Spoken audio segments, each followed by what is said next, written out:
Oke, Assalamualaikum warahmatullahi wabarakatuh. Saya akan menjelaskan bab 5 tentang Monera, karena kemarin ada yang minta Bu Firki jelasin tentang Monera, karena masih ada yang belum mengerti itu ya. Oke, saya akan jelaskan tentang Monera melalui peta konsep. Nah, ini peta konsepnya ya. Monera itu berasal dari bahasa Yunani, yakni Moneres.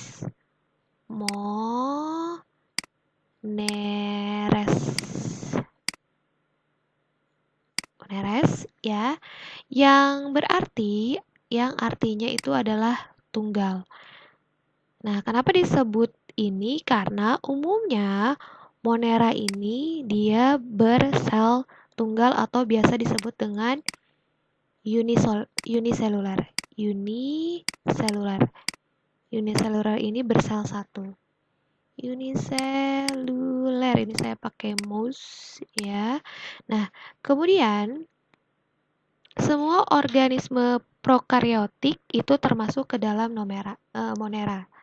Maaf, semua organisme prokariotik dia termasuk ke dalam Monera. Nah, contohnya itu salah satunya adalah bakteri. Jadi kali ini kita akan bahas tentang bakteri Monera, yaitu bakteri. Karena bakteri dia prokariotik. Oke, sekarang pertama saya akan bahas ciri-ciri dari Monera ini atau bakteri. Ciri-cirinya adalah dia berukuran mikroskopik, yang artinya kecil. Kemudian dia tidak memiliki membran inti atau biasa disebut prokariotik. Nah, apa sih prokariotik ya ini? Prokariotik.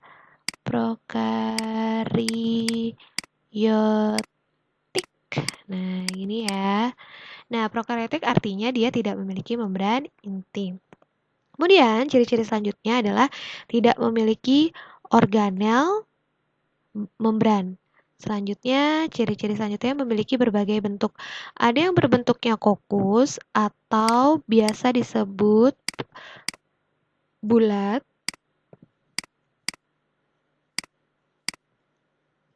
Kemudian, ada yang bentuknya basil atau biasa disebut batang. Nah, selanjutnya mohon maaf, ini bukan basil. Satu lagi itu adalah spiral. Ya, spiral. Jadi ada 3 bentuk. Ada kokus atau bulat, basil atau batang, spiral. Nah, spiral ini biasa disebut spirilium. Spirilium.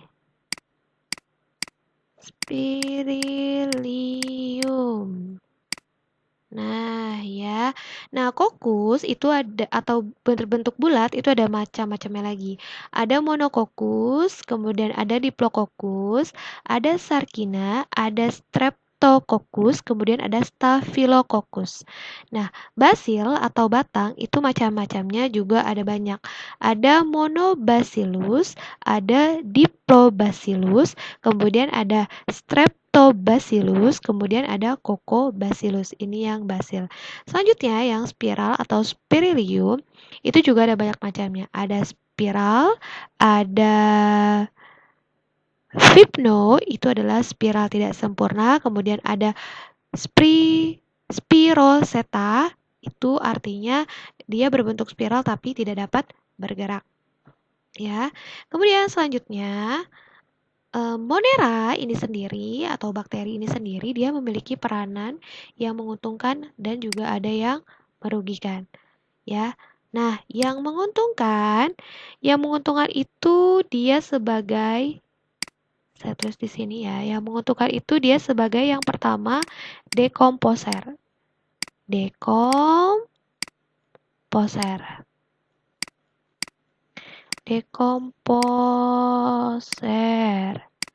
Nah, seperti ini. Nah, dekomposer itu artinya bakteri yang dapat menguraikan sisa bahan makanan organik. Seperti itu. Kemudian yang kedua, selain sebagai dekomposer, dia sebagai pengolah makanan. Ya, dia sebagai pengolahan makanan. Nah, pengolahan makanan contohnya itu apa? Untuk nata de coco, untuk yogurt, untuk kefir. Nah, itu manfaat dari bakteri, ya. Nah, jadi kenapa sih di yogurt itu rasanya ada asam-asam? Nah, awalnya itu kan dia susu ya sebenarnya. Nah, kemudian ditaruhlah bakteri gitu ya, diolah sedemikian rupa, akhirnya berbentuk yogurt. Nah, yogurt itu ada bakteri baiknya, bukan bakteri jahat ya. Jadi makanya dia bisa digunakan dan bagus untuk pencernaan. Nah, kemudian selanjutnya manfaatnya itu ada di bidang farmasi atau kedokteran. Farmasi. Nah, kalau di bidang farmasi atau kedokteran, contohnya itu ada antibiotik, vaksin, dan pembuatan hormon sintetis. Ya, nah ternyata peranan bakteri tidak hanya menguntungkan saja, dia juga ada yang merugikan. Nah, bakteri yang merugikan itu dapat menimbulkan penyakit. Nih ya, penyakit. Nah, contoh penyakitnya ada apa aja? Contoh penyakitnya itu ada banyak. Contoh penyakit yang disebabkan oleh bakteri. Contohnya tifus, TBC, kolera, kemudian gonorrhea, dan antraks. Satu lagi disentri. Disentri juga termasuk ke penyakit yang disebabkan oleh bakteri. Seperti itu, ya. Oke, kita lanjut. Selanjutnya,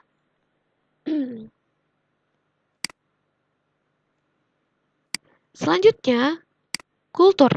Dapat dibuat kultur. Nah, ini apa sih kultur ini? Kultur itu adalah proses mengembangbiakan bakteri pada suatu tempat. Jadi dikembangbiakan nih.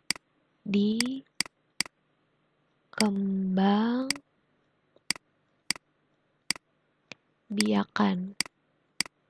Ya, ini. Kultur artinya membiarkan bakteri pada suatu tempat dan pembiakan terkendali. Ya, pembiakan ini terkendali. Digunakan untuk apa ini? Nah, untuk menentukan penyebab dari penyakit infeksi. Jadi ini bisa untuk menentukan penyebab dari penyakit. Wah, ini disebabkan oleh bakteri apa ya? Oleh apa ya? Gitu. Nah, yang pertama ada pour plate. Nah, pour plate ini artinya adalah menggunakan metode tuang. Nah, ini pour plate itu digunakan metode tuang. Nah, selanjutnya ada stick plate. Nah, stick plate ini menggunakan metode gores. Nah, gimana sih ini yang metode tuang? Nah, yang pour plate atau metode tuang ini dilakukan melalui pengenceran. Terlebih dahulu, pengenceran dilakukan untuk mengurangi jumlah bakteri. Nah, inokulum yang telah diencerkan kemudian diteteskan pada cawan Petri, lalu ditambahkan medium cair ke dalamnya agar bakteri dapat tumbuh.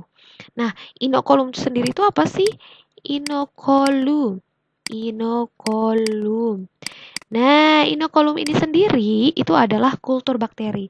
Jadi, inokulum atau kultur bakteri yang telah diencerkan kemudian diteteskan pada cawan Petri, lalu ditambahkan medium cair ke dalamnya agar bakteri dapat tumbuh. Yang kedua, itu menggunakan stick plate atau metode gores. Nah, ini dilakukan dengan menggoreskan inokulum atau kultur bakteri. Ya, ini kultur bakteri. Kultur bakteri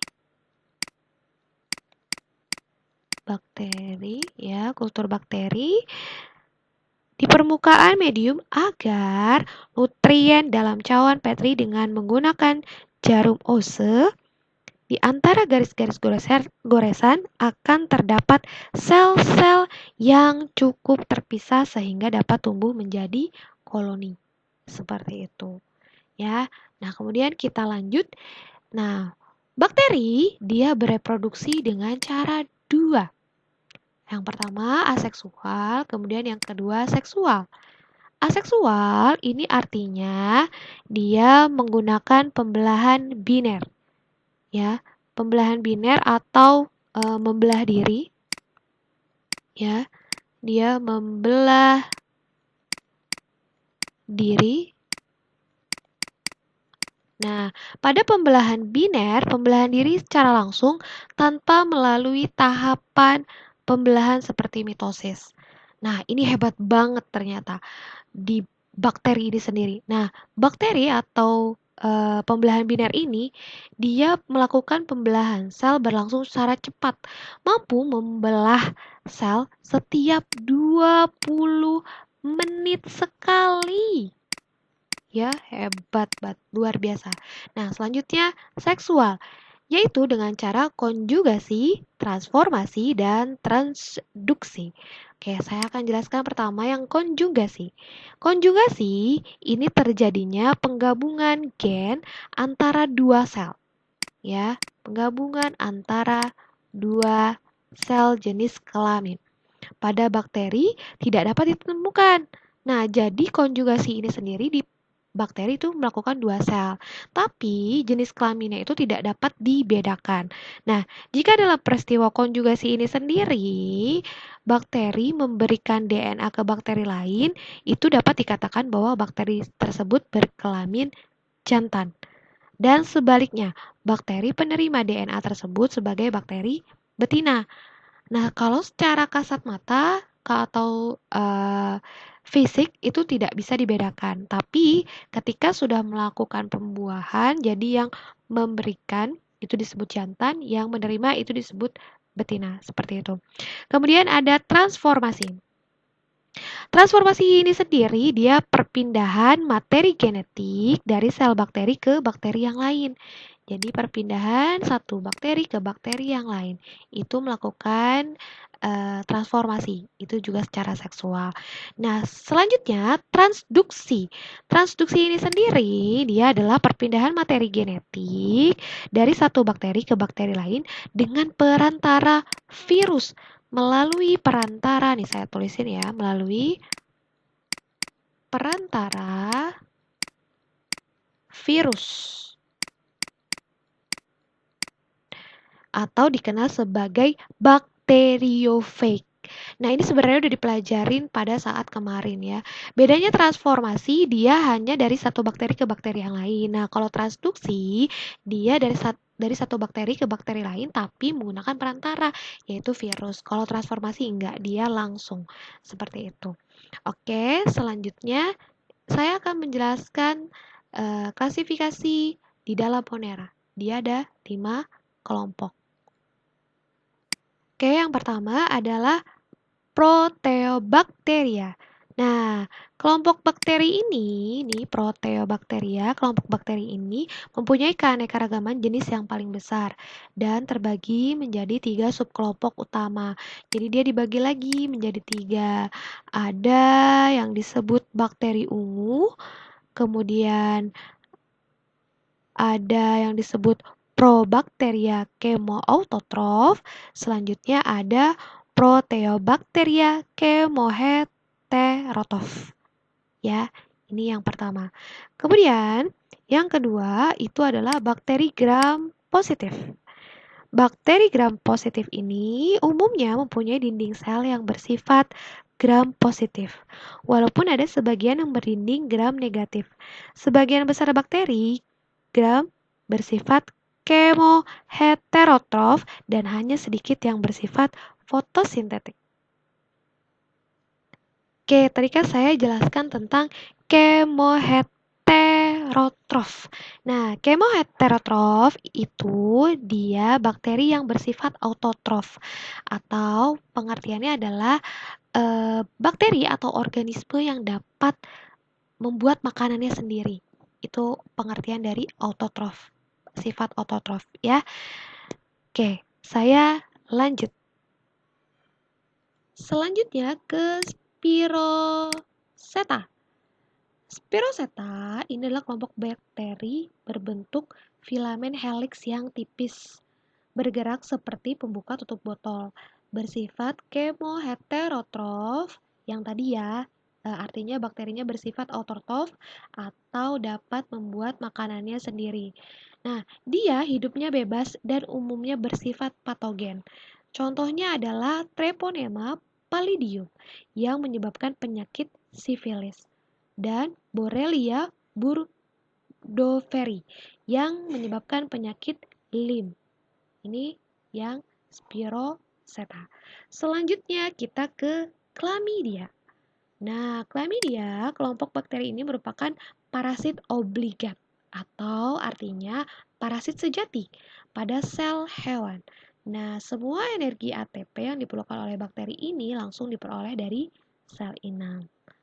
Dinding selnya tidak memiliki peptidoglikan, sehingga dimasukkan dalam kelompok bakteri gram negatif. Ini yang Chlamydia. Oke, selanjutnya yang terakhir dia adalah Cyanobacteria. Cyanobacteria, dahulu kelompok bakteri ini dikenal dengan istilah ganggang hijau biru atau Cyanophyta, maaf. Ya, ini dulunya dia dikenal dengan saya tulis saja ya biar gak bingung. Cyanophyta. Nih, seperti ini. Ya, kelompok bakteri ini dia juga bersifat autotrof. Ya, autotrof. Jadi rata-rata semuanya autotrof, yang artinya dapat membuat makanannya sendiri. Nah, dengan pola fotosintesis yang mirip dengan pola fotosintesis tumbuhan. Nah, bakteri ini sudah memiliki klorofil. Klorofil itu adalah zat hijau daun ya. Ya, menggunakan sumber hidrogen dari H2O dan menghasilkan karbon dioksida. Jadi, ini dia tuh mirip sama tumbuhan nih.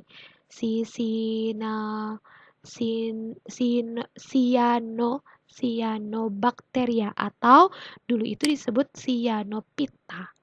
Ya, dia mirip seperti tumbuhan seperti itu. Oke, sekarang saya coba jelaskan tentang struktur sel bakteri. Kan di kisi-kisi kemarin ada tentang struktur sel bakteri. Saya akan coba jelaskan di sini. Kalian bisa perhatikan baik-baik. Ya, ini ya kelihatan ya. Oke. Ini adalah struktur sel bakteri. Yang A ini dia adalah dinding sel dan kapsul. Saya coba zoom. Coba zoom lagi. Ya. Nah, ini yang A ini dia adalah dinding sel dan kapsul. Saya sudah berikan ini bentuk PDF modulnya di Google Classroom kamu. Kemudian, silakan kalian baca ya. Kemudian yang B, ini yang ini nih, yang seperti bulu. Ini adalah flagel, ya. Kemudian yang C, ini adalah ribosom. Nah, yang D tuh yang ini nih. Ya, yang ini ya. Ini adalah nukleoid. Kemudian yang E, ini yang E tuh yang ini nih. Yang lingkaran ini adalah plasmid. Kemudian yang F itu adalah yang dagingnya, ini adalah sitoplasma.